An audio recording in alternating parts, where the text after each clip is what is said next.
नमस्ते मित्रों, क्या आप जानते हैं कि भीषण गर्मी में आपकी एक छोटी सी लापरवाही पुण्य को पाप में बदल सकती है। आज हम जानेंगे गर्मियों में आहार और सेवा का वो गुप्त विज्ञान जो न केवल संतों के लिए बल्कि आपके स्वास्थ्य के लिए भी अमृत है। गर्मी अपने चरम पर आ रही है। आपके नगर में मुनि महाराज का चौका लग रहा होगा। 15, 20, 25 की संख्या में मुनि महाराज हो सकते हैं, 6-7 भी हो सकते हैं। आदि का संग बड़ा हो सकता है, सामाजिक व्यवस्थाएं भी बड़ी हो सकती हैं। इन सब चीज़ों में जैसे जैसे सूर्य की प्रखर किरणें धरती पर पड़ती हैं, धरती गर्म होती है। आपने चौका लगाया होगा अपने घर में। मंदिर से आपका घर 1.5 किलोमीटर दूर होगा। आप पहले गाड़ी से नाप लीजिए।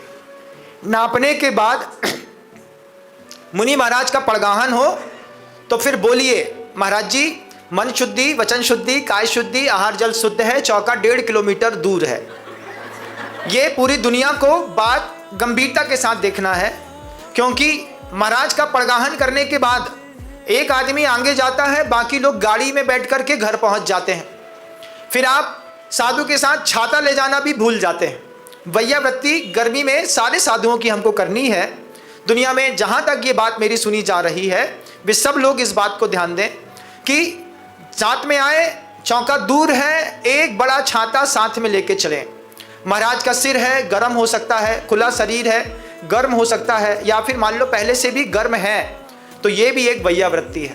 पहले बोल दें, मन शुद्धि, वचन शुद्धि, काय शुद्धि, आहार जल शुद्ध है। महाराज जी चौका 1.5 किलोमीटर, 2 किलोमीटर, 3 किलोमीटर, जो भी एक्चुअल डिस्टेंस है उसको बता दें, क्योंकि रास्ते में कई बार मार्ग शुद्धि भी नहीं होती। मान लीजिए रास्ते में चूहा फटा मरा पड़ा होगा, महाराज का गर्मी के दिनों में अलाभ हो जाएगा, फिर वे उस दिन आहार नहीं करेंगे, आपको बहुत संक्लेश होगा। इसलिए मार्ग शुद्धि भी देखना पड़ती है। खुद की परिस्थितियां भी साधु देखते हैं। कई बार साधु का पित्त प्रकोपित है, कई बार उनको सर्वाइकल का दर्द है, या फिर चक्कर आ रहा है, या ब्लड शुगर लो हो गई है। आपने पड़गाहन कर लिया और आप 1.5 किलोमीटर ले गए और महाराज का भोजन विपरीत परिणमन कर गया, तो आपको दिन भर संक्लेश होगा। इसलिए इस गर्मी के मौसम पे पूरी दुनिया के लोगों से कहना चाहता हूँ, अपने जहाँ पर भी मुनि महाराज हैं उनके आसपास सराउंडिंग 100, 200, 300, 400 मीटर के एरिया में आप चौका लगा करके धर्म लाभ ले लें तो बहुत अच्छी बात। लेकिन 1.5 किलोमीटर, 2 किलोमीटर, 3 किलोमीटर दूर अगर आप ले जाते हैं, आप एक बार मुनि महाराज के साथ जाके देखिएगा। घर की जितनी महिलाएं पड़गाई हैं, जितने लोगों ने पड़गाया है, वे मुनि महाराज के साथ घर तक पैदल जाइए और वहां से महाराज को छोड़ने भी पैदल आइए। फिर आपको एहसास होगा कि साधु कितना सहना पड़ता है। तो ये थोड़ा बहुत आप इस तरीके से विचार करेंगे तो बहुत सारे मुनि महाराज की, आरिकाओं की, क्षुल्लक की, एल्लक की आप अच्छी निर्दोष वैयावृत्ति करेंगे। इसका प्रभाव मिलेगा। अगली पर्याय में कामदेव का शरीर मिलेगा और बद्ध वसम नाराज सैनन मिलेगा। जितने भी लोग पूरी दुनिया में इस बात को सुन रहे हैं, आपके नगर में कोई भी मुनि महाराज हैं, कोई भी साधु हैं, इस गर्मी में इस चीज़ का ध्यान रखें। दूसरी बात ये भी ध्यान रखें कि मुनि महाराज आते हैं, आप लोगों को रहता है, लगता है कि चौके में जूस वगैरह बना दिए जाएं। तो जूस, उसके बारे का एक बात अपन को समझना है कि जब तक आप गर्म पानी से अच्छे से हाथ नहीं धोएंगे तब तक कभी भी जूस ज़्यादा देर टिक नहीं सकता, क्योंकि हाथ इतना अनहाइजेनिक होता है कि हाथ के स्पर्श के साथ ही रस की शक्ति भाग जो है वो विकृत होने लगती है। तो कई बार आप अच्छी भक्ति करते हैं, लेकिन उस भक्ति में पता ही नहीं कि अनार का जूस कड़वा हो गया, गाढ़ा हो गया, काला हो गया। तो सबसे पहले बहुत गर्म पानी से अच्छे से पहले हाथ धो लीजिए, थोड़ा सा उसमें डाल लीजिए, आपको पीड़ा होगी। अगर मान लीजिए हाथ नहीं लगाना चाहते हैं आप, तो आप मशीन में सीधा डाल दीजिए, उसमें हाथ ना लगे तो कोई बात नहीं। लेकिन अगर हाथ से किसी रस को निकालते हैं तो वो 15 मिनट के अंदर विकृत हो जाता है। आपने 7:30 बजे अनार का रस निकाला, महाराज 9:45 बजे आपके चौके में आए, आप महाराज से कह रहे हैं महाराज आहार में अनार का रस ले लीजिए। वो इतना विकार वाला होता है कि जो भी पिएगा उसके पेट में नियम से विकृति होंगी। तो जितने भी रस पदार्थ होते हैं इनको हाथ गर्म पानी से धो करके निकालना चाहिए। निकालने के बाद कांच के बोतल पे रखिए, उसके ऊपर एक छन्ना गीला करके लपेट दीजिए। लपेट देने से जो गर्माहट है रस की वो निकल जाएगी, तो साधु को लेने में थोड़ा गुड फील होगा। इसको भी वैयावृत्ति कहते हैं।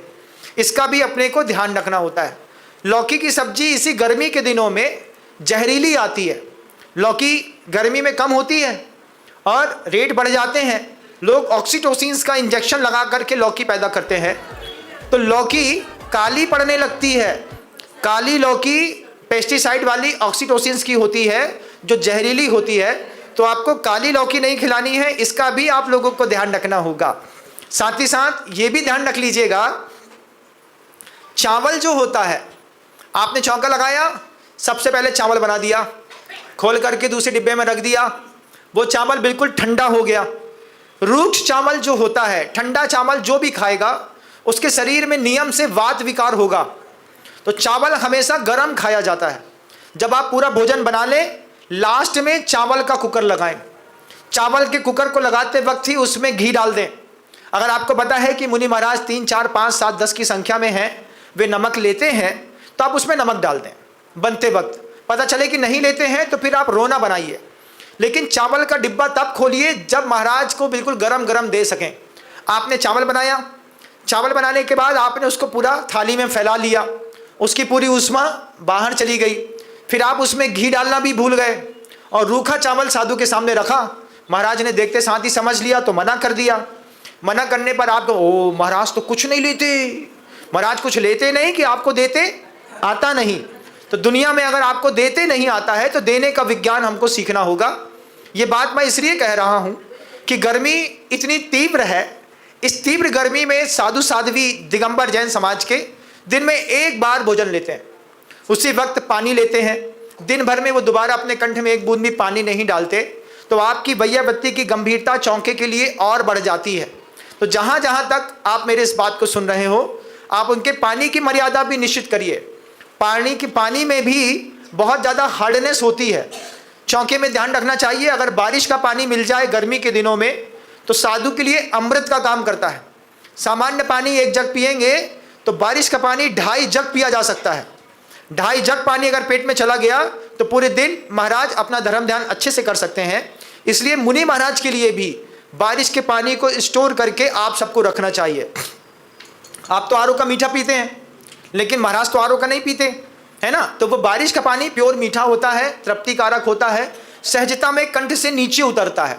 दूसरे पानी में बहुत ज़्यादा हार्डनेस होने के कारण कम पानी में पेट भारी भारी या बजनी लगने लगता है। यह भी विज्ञान हमको बहुत अच्छे से समझना चाहिए। एक चीज़ और अच्छी समझा देता हूँ, मैं सोचता हूँ कि पूरी दुनिया के साधु की वैयावृत्ति हो जाएगी। गर्मी के दिनों में गिलकी है, लौकी है, तरोई है, जो पानी वाली सब्जियां होती हैं, इन सब्जियों का बहुतायत में प्रयोग किया जाता है। पके केले को कढ़ाई में गरम कर दिया जाता है, उसमें थोड़ा घी डाल देते हैं, तो घी डाल करके गरम कर देने पर वह पका केला साधु के लेने के योग्य हो जाता है। केला कभी भी 20 एक पीस बनाए और दे दिए, ऐसा नहीं होता, उसको भी प्रासुक करना पड़ता है। अंगूर को 2 छिन्न भिन्न नहीं करते, अंगूर का रस निकाल दीजिए। अंगूर का रस निकाल करके आप महाराज को देंगे तो वो प्रासुक माना जाएगा। अगर मान लीजिए कच्चा अंगूर दे दिया है तो उसमें सचित्रपना रहता है। एप्पल के साथ भी यही होता है। आप चाहें तो गर्मी के दिनों में मुनि राज के लिए केले का शेक बना सकते हैं, क्योंकि महाराज को अगर लेना होगा तो वो उसको ले सकते हैं। एक आध कोई मीठा बनाए तो ठीक है, बाढ़ ना लगाएं। यही गर्मी के दिन है। इन गर्मी के दिनों में मोटी सौंफ का पानी बनाया जाता है। मोटी सौंफ का पानी बनाने पर वह पानी पूरे शरीर में ठंडक देता है।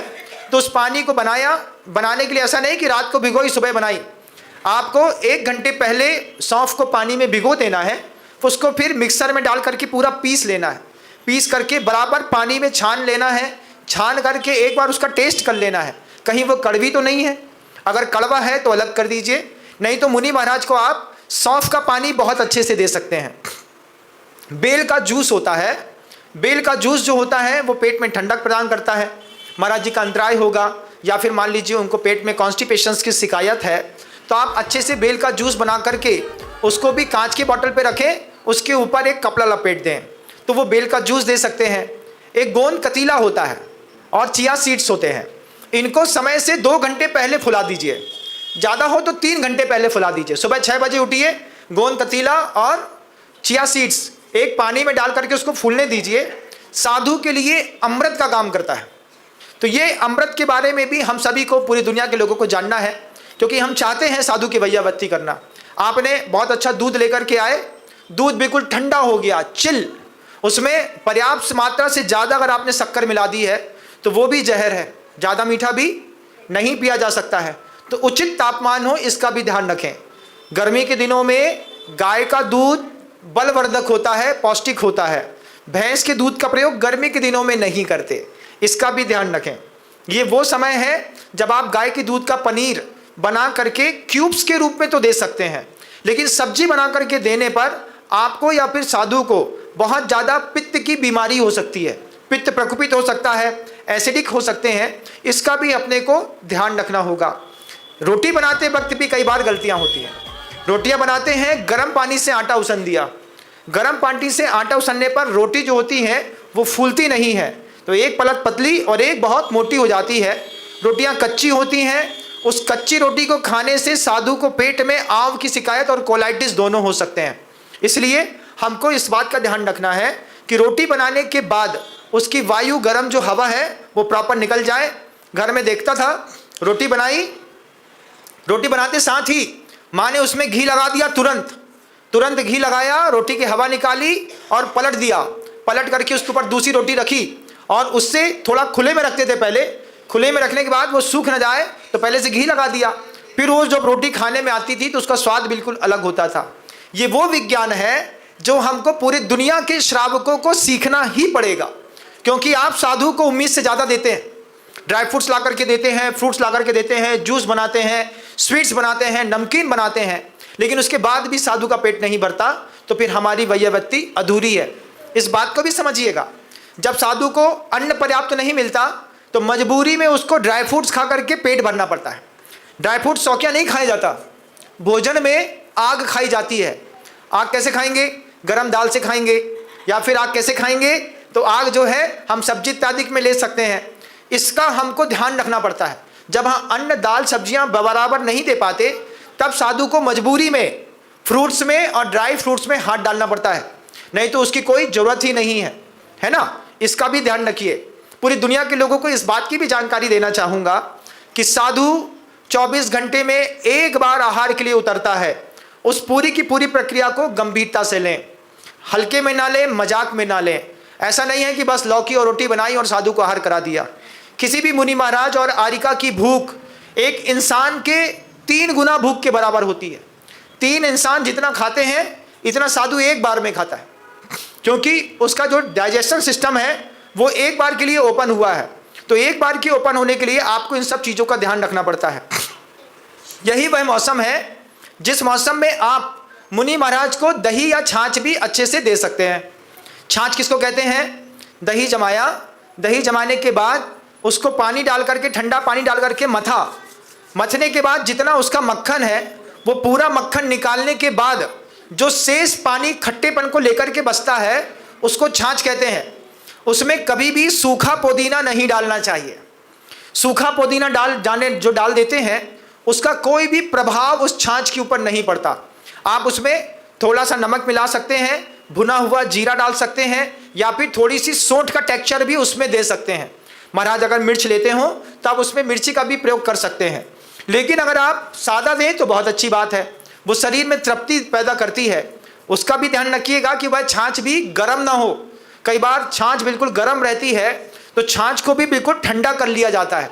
ठंडा करने के लिए फ्रिज में रखने की जरूरत नहीं है, आप एक कपड़ा भी लपेट लेंगे तो लपेटे हुए कपड़े में छाछ थोड़ी देर में ऑटोमेटिकली ठंडी होती है। और ये जितने भी जूस सेक्टर्स होते हैं, ये जिस पात्र में रखते हैं उसको नीचे पानी भर दीजिए। पानी भर के उसमें रखेंगे तो इनकी ठंडक, इनकी पौष्टिकता बनी रहेगी और आप साधुओं की वास्तविक और सही वैयावत्ती कर पाएंगे। सही चौके का आनंद लेना हो तो आपको इन सब चीज़ों का बहुत अच्छे तरीके से ध्यान रखना होगा।